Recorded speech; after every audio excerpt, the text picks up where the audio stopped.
Happy Sunday সবাইকে। আজকে রবিবার সকালবেলা আমি ভিডিও করতে বসেছি। ভাবতে পারছো রবিবার দিন আমার সময় নেই, আমি ভিডিও করতে বসেছি। যাই হোক, সকালে খাওয়া দাওয়া কমপ্লিট করে সবাইকে খাইয়ে দেয় তারপরে ভিডিও করতে বসেছি। সারাদিন ধরে রান্না করব, কি করবো বলো, রবিবার ছুটির দিন সারাদিন ধরে রান্না বান্না করবো, কাজকর্ম করবো, ভিডিওটা তো সেরে নেই। আর এই ভিডিওটা করাটা খুব ভীষণ জরুরি ছিল, কারণ যেই সময়টা এটা ভীষণ পরিমাণে টপে যাচ্ছিল সেই সময় আমার গলার পরিস্থিতি ভীষণ খারাপ ছিল। আমি মনে সর্বশেষ কন্ট্রোভার্সি ক্রিয়েটার যারা, এদেরকে নিয়ে ভিডিও করতে বসেছি। নোংরামি যারা করছে, নোংরামি শেষ সীমা যারা পৌঁছে গেছে তাদেরকে নিয়ে ভিডিও করতে বসেছে। বুঝতে পেরেছো কাদেরকে নিয়ে ভিডিও করতে বসেছে? তোমরা বুঝেই গেছো কাদেরকে নিয়ে করবো। অবশ্যই ওই যে নতুন দাম্পত্য জীবন যে শুরু করেছে, হ্যাঁ ফারিয়া, তাদেরকে নিয়ে কথা বলতে বসেছি। দেখো, আমি কিছু কথা এখানে বলবো এবং যুক্তি দিয়ে বলবো। বুঝতে পেরেছো? দেখো, কন্ট্রোভার্সি ক্রিয়েটাররা তখনই ভালো হয় কোনো ব্লগারদের কাছে, যখন কন্ট্রোভার্সি ক্রিয়েটার দ্বারা কোনো ব্লগার উপকৃত হয়। যখনই কোনো ব্লগার কন্ট্রোভার্সি ক্রিয়েটার দ্বারা উপকৃত হচ্ছে, তখনই বলবে তুমি ভগবান স্বরূপ আমার জীবনে এসেছে, তোমার মতন ভালো মানুষ হয় না। তাকে কমিউনিটি পোস্ট দিবে, তার নাম নেবে, করে করে করে করে মানে কন্ট্রোভার্সি ক্রিয়েটারকে একবারে মাথায় তুলে ভগবানের আসনে বসাবে। যেই মুহূর্ত কন্ট্রোভার্সি ক্রিয়েটাররা কোনো ব্লগারদের ভুল ত্রুটি তুলে ধরবে, সেই দিন কিন্তু সেই দিন কোনো কন্ট্রোভার্সি ক্রিয়েটার কোনো ব্লগারের চোখে ভালো হতে পারে না। তাদের মতো জঘন্য, অশিক্ষিত, কালচারহীন, বাবা মার শিক্ষা নেই, পরিবারের শিক্ষা নেই, এই ধরনের বক্তব্যগুলো কিন্তু এই ধরনের বক্তব্যগুলো রাখবে এবং আমাদেরকে এই কথাগুলো শুনতেও হবে। বুঝতে পেরেছো? এটাই হচ্ছে ব্লগারদের নিয়ম। শুধু ব্লগার বললে ভুল হবে, আমাদের সমাজেও কিন্তু, ইভেন আমাদের বাড়িতেও কিন্তু কিছু কিছু মানুষ এমন থাকে যারা তোমার দ্বারা উপকৃত হবে, তাদের কাছে তুমি খুব ভালো। যেই তারা উপকার পেয়ে যাবে, তোমার কাছে তোমার দরকার ফুরিয়ে যাবে, তার কাছে কিন্তু তুমি খারাপ হয়ে যাবে। এটা প্রতিনিয়ত হয়ে এসেছে। আজকে ফারিয়া অনেক কিছু বলেছে, মানে গত দুদিন আগে যে ভিডিওটা করেছে অনেক কিছু বলেছে। তো আমি বলা শুরু করি। প্রথম কথা, সে বলছে যে আমার বাবা মাকে নিয়ে তোমরা কোনো কথা বলবে না। প্রথম কথা। তা এখানে ফারিয়াকে আমার কিছু কথা বলার রয়েছে। বাবা মাকে নিয়ে বলবো না, তার কারণটা কি? তুমি তো এমন নয় যে তুমি তোমার ভিডিওতে তোমার বাবা মার মুখটা কোনোদিন দেখাওনি, বা বাবা মাকে ছেড়ে তুমি শুধু তোমার মুখটা দেখিয়ে তুমি ব্লগিং করেছো। আমরা জানি, আমি তো কমপক্ষে জানি, ওয়াইটিতে যারা ভিডিও করছে, ব্লগিং করছে, তারা যদি একা ব্লগিং করে তাহলে তাদেরকে নিয়ে সমালোচনা হবে, তার যে কাজকর্ম তার উপরে আমি সমালোচনা করব যদি কোনো ভুল ত্রুটি থাকে। আর যখন পুরো পরিবারকে দেখানো হবে, তাহলে পুরো পরিবারই সোশ্যাল মিডিয়াতে এখন এসে যাচ্ছে। তাহলে পুরো পরিবারই যখন সোশ্যাল মিডিয়াতে আসছে এবং পুরো পরিবারের ফেস যখন সোশ্যাল মিডিয়াতে রিভিল হয়ে রয়েছে, তাহলে বাবা মাকে নিয়ে বলার অধিকার প্রত্যেকটা কন্ট্রোভার্সি ক্রিয়েটারদেরই রয়েছে।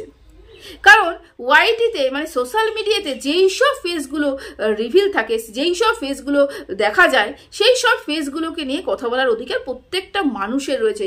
শুধু কন্ট্রোভার্সি ক্রিয়েটার বলে বলছি না, প্রত্যেকটা মানুষেরই বলার অধিকার রয়েছে। কারণ তারা একটা ফেস, সোশ্যাল মিডিয়ার একটা ফেস, এবং তারা ভালো রকম মানুষ, তাদেরকে ভালো রকম মানুষ চেনে, ভিউজ দেয়, সেই জন্য ভাইরাল ফেস। সেই জন্য বাবা মাকে নিয়ে কথা বলার অধিকার প্রত্যেকটা কন্ট্রোভার্সি ক্রিয়েটারের রয়েছে। বাক স্বাধীনতা তুমি তোমার কথা হিসেবে আটকাতে পারো না। আচ্ছা, যাই হোক, তোমরা এখন ধরাকে সরা জ্ঞান করছো। কেন বলো তো ধরাকে সরা জ্ঞান করছো? তার কারণ হচ্ছে তোমাদের চ্যানেলের ভিউজ, সাবস্ক্রাইবার হচ্ছে 50,000, কিন্তু ভিউজ হচ্ছে 1 থেকে 1.5 লাখ এক একটা ভিডিওতে। তাহলে ভাবতে পারছো, যেই ব্লগারের চ্যানেলের থেকে সাবস্ক্রাইবারের সংখ্যার থেকে ভিউজের সংখ্যা বেশি হয়, তারা তো ধরাকে সরা জ্ঞান করবেই। ওরা ভেবেছে এই যে জার্নিটা শুরু হয়েছে, বিয়ের পর থেকে যে জার্নিটা শুরু হয়েছে, এই জার্নিটা মানে লং টার্ম।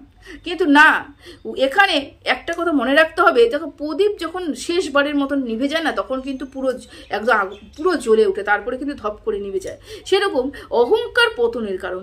যেই পরিমাণে অহংকার দেখতে পেলাম এবং যেই পরিমাণে অ্যাটিটিউড তাদের মধ্যে দেখতে পেলাম, এবং যেই ধরনের অশিক্ষিত তারা, মানে একদম শিক্ষাগত যোগ্যতা নেই। একদম শিক্ষাগত যোগ্যতা মিনস পুঁথিগত কথা বলছি না, সামাজিক শিক্ষা, বড়দের সাথে কীভাবে কথা বলতে হয় সেই শিক্ষা একদম তাদের মধ্যে নেই। তো সেটা বুঝতে পেরেছি আমরা। যাই হোক, তার ভাষার মধ্যে বুঝতে পেরেছি, নাহলে কি পার্সোনালভাবে চিনি? না, ওয়াইটিতে ভাষা যেগুলো দিয়েছে তার মধ্যে দিকে বুঝতে পেরেছি। তো যাই হোক, তো সেখান থেকেও আমরা বুঝে গেছি সে কী ধরনের মানুষ। এবং ওই যে ধরাকে সরা জ্ঞান করছে, কারণ তার মধ্যে প্রচুর পরিমাণে ভিউজ হচ্ছে, এবং ভিউজ হচ্ছে মানে ওর প্রচুর টাকা ইনকাম করছে। ও ভেবেছে এই টাকা আমি প্রচুর টাকা ইনকাম করে ফেলবো, এবং মানুষ যা ইচ্ছে তাই বলে যায়, আর সবাইকে দাও, জুতিয়ে দাও আর কি। যাই হোক, তো বাবা মা আমাদের কারণে নাকি তার বাবা মার মধ্যে অশান্তি লেগেছে। এটা তোমরা কেউ মানতে পারবে? এটা মানে অন্ধের ভাই কানাও পর্যন্ত মানবে না যদি কেউ বলে যে বাবা মার মধ্যে অশান্তি লেগেছে সোশ্যাল মিডিয়ায় কন্ট্রোভার্সি ক্রিয়েটারদের জন্য। এটা একটা হাস্যস্কর ব্যাপার। হ্যাঁ, কারণ কোনো কন্ট্রোভার্সি ক্রিয়েটারের ভিডিও দেখে স্বামী স্ত্রীর মধ্যে গন্ডগোল লাগে আমি তো শুনিনি বাবা। যেই স্বামী স্ত্রী সোশ্যাল মিডিয়াতে নিজের মুখটা মেয়ের চ্যানেলে দেখাতো, নিজের কোনো পার্সোনাল চ্যানেল ছিল না, তারা তাহলে কিভাবে সারাদিন ধরে স্বামী স্ত্রী যখনই গন্ডগোল লাগবে তখনই কি কন্ট্রোভার্সি ক্রিয়েটারদের বসে বসে ভিডিও দেখতো এবং গন্ডগোল লাগতো? মানে আমার যদি মনে হচ্ছে আমি এখন স্বামীর সাথে এখন ঝগড়া করবো, তাহলে কি করতে হবে? কন্ট্রোভার্সি ক্রিয়েটারদের ভিডিও দেখতে হবে এবং ওখান থেকে কি তথ্য বেরিয়ে আসছে সেটা নিয়ে আমি ঝগড়া করবো। মানে টপিকটা কন্ট্রোভার্সি ক্রিয়েটার দেবে, তারপরে স্বামী স্ত্রীর মধ্যে ঝগড়া হবে। এই ধরনের বক্তব্যগুলোকে বোকামি করা না? এই কাজগুলো, এই যে কথাগুলো বলা, এগুলো তো নিজেকে বোকা প্রমাণিত করা। বাবা মার সম্পর্কই বা কতদিনের? ফারিয়া এত বড় হয়ে গেছে, তাহলে বাবা মার বৈবাহিক সম্পর্ক ভীষণ অনেক দিনের। ততদিন তো নিশ্চয়ই সোশ্যাল মিডিয়া ছিল না।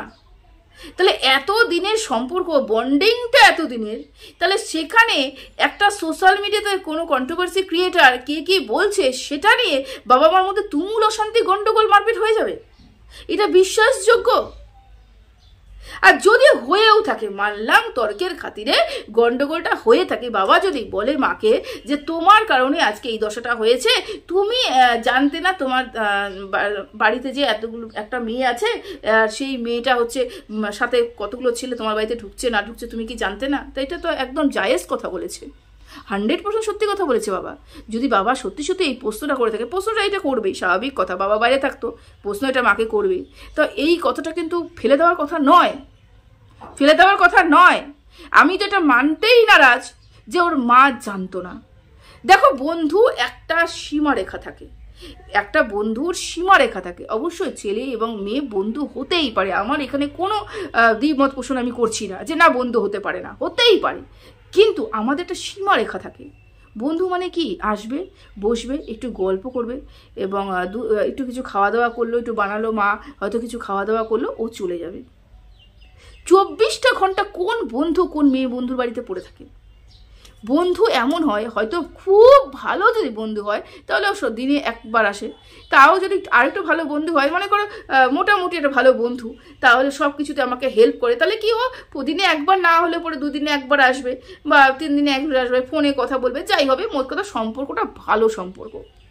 কিন্তু যেই বন্ধু সকাল থেকে রাত অবধি ওদের বাড়িতেই ঘাঁটি দিয়ে থাকতো, যেই বন্ধু ওই বান্ধবীর সাথে এমন কোনো জায়গায় নেই, সেখানে যায়নি এবং মা জানে না, মনে পড়ে ম্যান্ডির বাড়িতে যখন ওই যে করে গেল, গাড়ি করে ম্যান্ডির বাড়িতে একদিনকে গেল না রাত্রেবেলা, ফারিয়া, ম্যান্ডি যখন ওই বাড়িতে থাকতো, ফারিয়া গেল হচ্ছে গাড়ি নিয়ে ম্যান্ডির বাড়িতে, একা ছিল না ওখানে, কিন্তু তার বর ছিল। তাহলে প্রতিটা মুহূর্তে যখন মা জানে যে আমার মেয়ের সাথে আরও একটা পুরুষ সবসময় যেন ঘোরাফেরা করছে, খাচ্ছে, দাচ্ছে, উঠছে, বসছে, আমার মেয়ে যেখানে যাচ্ছে সেখানে বাইকে করে নিয়ে যাচ্ছে এবং আমার বাড়িতে এসে ঘুমোচ্ছে পর্যন্ত, শুচ্ছে পর্যন্ত, খাচ্ছে পর্যন্ত, হাঁকছে পর্যন্ত, তাহলে সেই মা জানে না যে আমার মেয়ের সাথে তার কোনো সম্পর্ক রয়েছে কিনা? আর এটা জানে না, এটা যে বলছো তোমরা, এটা আমাকে বিশ্বাস করতে হবে? করতে পারলাম না। বন্ধুর একটা সীমারেখা থাকা দরকার, সেই সীমারেখাটা পার করে তার হাজবেন্ড দিন রাত ওই বাড়িতে পড়ে থাকতো, তাহলে স্বাভাবিক প্রশ্ন তো উঠবেই যে মা তো সব জানতো। হ্যাঁ, মা সব জানতো, না জানলে পরে কেউ কোনো বন্ধু ওই বাড়িতে শুয়ে বসে খাইয়ে দিয়ে সারাদিন কাটাতে পারে না, কোনো মতেই কাটাতে পারে না। 1 নম্বর কথা। দেখো আরো কথা বলেছে, কন্ট্রোভার্সি ক্রিয়েটারদের নাকি কোনো শিক্ষাগত যোগ্যতা নেই, তারা প্রতিদিন এর পেছনে লাগে, ওর পেছনে লাগে। ওই যে বললাম, যতদিন কন্ট্রোভার্সি ক্রিয়েটারদের দ্বারা তোমরা উপকৃত হবে ততদিন কন্ট্রোভার্সি ক্রিয়েটাররা ভীষণ ভালো। আজকে কন্ট্রোভার্সি ক্রিয়েটাররা সত্যিটা বলছে, তুমি যে অন্যায়টা করেছো, তোমরা যে অন্যায়টা করেছো, সে সত্যিগুলো তুলে ধরছে এবং সেই সত্যিগুলো নিতে পারছো না। তোমার যদি মনে হয় এবং তোমার বরের যদি মনে হয় তোমাদেরকে নিয়ে কোনো সমালোচনা হবে না, তাহলে সোশ্যাল মিডিয়াটা ছেড়ে তোমরা নির্দ্বিধায় সংসার করতে পারো। কেউ তোমার বাড়িতে গিয়ে উকি মেরেও দেখে আসবে না। তুমি যদি তোমার হাড়ির খবর, তোমার বেড শেয়ার পর্যন্ত খবর, চুম্মাচাটির খবর পর্যন্ত তুমি যদি ওয়াইটিতে ছেড়ে দাও, তাহলে সেটা নিয়ে কন্ট্রোভার্সি হবে। কারণ তুমি সোশ্যাল মিডিয়াতে এসে এগুলো সব কিছু করছো, সোশ্যাল মিডিয়াতে এসে সোশ্যাল মিডিয়াতে থেকে তুমি সব কিছু করছো, অথচ সোশ্যাল মিডিয়াতে চোখ রাঙিয়ে বলছো আমাদেরকে নিয়ে কেউ কিছু বলবে না। মামাবাড়ি আবদার, মামাবাড়ি আবদার, মামাবাড়ি আবদার পেয়ে বসেছো। তোমাদের যদি মনে হয় তোমাদের নিয়ে কেউ কোনো কথা বলবে না, ঝাপ বন্ধ করো, দোকানটা বন্ধ করো, চ্যানেলটা বন্ধ করো, তোমরা নিজের ইচ্ছায় সুন্দর করে সংসার করো, কেউ দেখতে যাবে না। আয়নার সামনে দাঁড়িয়ে দাঁড়িয়ে এদিকে হাত ঢুকিয়ে ওদিকে হাত ঢুকিয়ে নাচ করো, গান করো, সব কিছু করো, কেউ কিছু বলতে যাবে না। তোমরা সোশ্যাল মিডিয়াতে এসে নোংরামি করছো রীতিমতন, হাজব্যান্ড ওয়াইফ রীতিমতন নোংরামি করছো, এবং ধর্মবিরোধী যে কাজগুলো করেছো সেগুলো নিয়ে যখন আলোচনা হবে, সেগুলো যখন নিতে পারবে না, এবং কেউ কোনো মিথ্যে কথা বলছে না, কোনো কন্ট্রোভার্সি, কোনো মিথ্যে কথা বলছে না, প্রত্যেকটা কথা সত্যি বলেছে, আর তাদেরকে কেসের হুমকি দিচ্ছ, কেসের হুমকি। সত্যি যখন নিতে পারবে না, তাহলে কেন কন্ট্রোভার্সি চ্যানেল খুলেছো, সরি কেন ব্লগিং খুলেছো, মানে দোকানটা খুলেছো কেন, কেন দোকানটা খুলে বিক্রি করতে বসেছে সব কিছু। যখন বিক্রি করবে কোনো জিনিস, তার উপরে আমরা বলতেই পারি জিনিসটা খারাপ না জিনিসটা ভালো, বাক স্বাধীনতা রয়েছে। কেউ কোনো অশ্লীল ভাষা বলেনি, নোংরামি কেউ করেনি, কোনো বাজে ইঙ্গিত কেউ করেনি, কোনো বাজে কথা বলেনি। নোংরা ইঙ্গিত তোমরা করছো, বাজে কথা তোমরা বলছো, গালিগালাজ তোমরা করছো, তোমরা তোমার বাবা মার শিক্ষার পরিচয় দিচ্ছ, তোমরাই তোমাদের শিক্ষাগত যোগ্যতার পরিচয় দিচ্ছ, সাথে সাথে তোমরাই এসে চোখ রাঙাচ্ছ। ধরাকে সরা জ্ঞান করছো, টাকা পয়সা অনেক বেশি হয়ে গেছে বলে। আর কি বললে, কি বললে, ও হিন্দু হয়নি আর ও মুসলিম হয়নি, মানে ফারিয়া হিন্দু হয়নি আর ও মুসলিম হয়নি, মানে যে যেরকম ধর্মের সে যেরকম ধর্মের রয়ে গেছো, মানে নিজের ধর্মকে তো অবহেলা করছোই করছো দুজনে মিলে, সাথে অন্য ধর্মগুলোকেও অবহেলা করছো। সিঁদুর নিয়ে খেলা চলছে এখানটায়। কি বললো ছেলে, হ্যাঁ নতুন জামাই কি বললো, নতুন জামাই বললো যে ও তো ধর্ম রেখে দিয়েছে, আমরা এই কারণেই বিয়েটা করলাম, কোনো সাত পাকে ঘুরিনি, মানে কোনো আগুন মানে যজ্ঞ টজ্ঞ করে সাত পাকে ঘুরিনি, তার কারণ হচ্ছে কেউ কারো ধর্ম ছাড়িনি, আর সেই কারণে হচ্ছে আমরা সাত পাকে ওরকম করে ঘুরে বিয়ে করিনি, বিয়েটা করেছি এই কারণেই। তোমরা সবাই কমেন্ট করছিলে সিঁদুর পরলে ভাল লাগে, সিঁদুর, আরে সিঁদুর কি এটা নাটক চলছে, এটা কি নাটক চলছে? তোমরা যে বিয়ে করেছো এটা কি নাটক? নিশ্চয়ই নয়। একটা সাংসারিক জীবন তোমরা শুরু করেছো নতুন। তাহলে এই যে সিঁদুর নিয়ে যে খেলাটা করছো, সে সিঁদুর নিয়ে খেলাটাকে সত্যি সত্যিই গ্রহণযোগ্য? এটা সমাজ মেনে নেবে? তোমরা একে অপরকে ভালোবাসো, বিয়ে করেছো, ভালো কথা, কোনো সমস্যা নেই। হ্যাঁ, তাহলে তোমার কি দরকার ছিল ও এই ধর্মে চলে আসা, এসে তারপরে বিয়েটা করা? ও ওই ধর্মে থেকে কিভাবে সিঁদুরটা গ্রহণ করলো, আর তুমিও ওই ধর্মের মেয়ে কপালে তুমি সিঁদুরটা দিলে কিভাবে? এটা আমাদের ধর্মের সিঁদুরকে অপমান করা হলো না?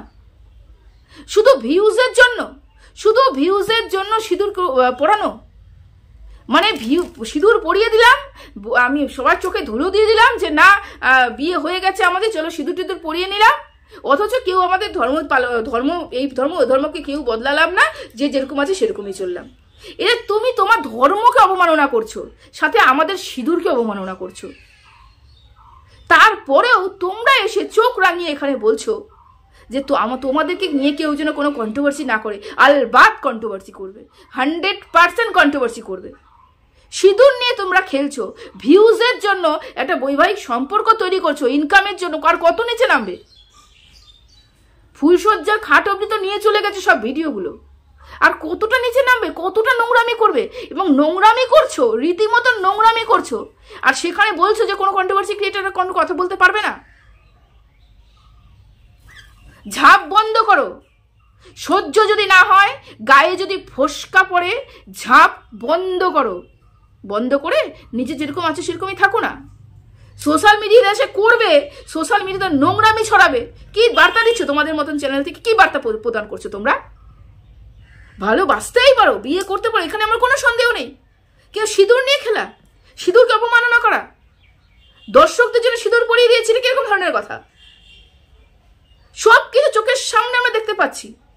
হাজবেন্ড, এই নতুন জামাই প্রতিটা ক্ষেত্রে, বিয়ের আগের থেকে প্রতিটা ক্ষেত্রে ফারিয়ার পিছন পিছন ঘুরতো, আমরা দেখতে পাচ্ছি। ফারিয়ার বাড়িতে খেতো, ফারিয়ার বাড়িতে ঘুমোতো, আমরা দেখতে পাচ্ছি।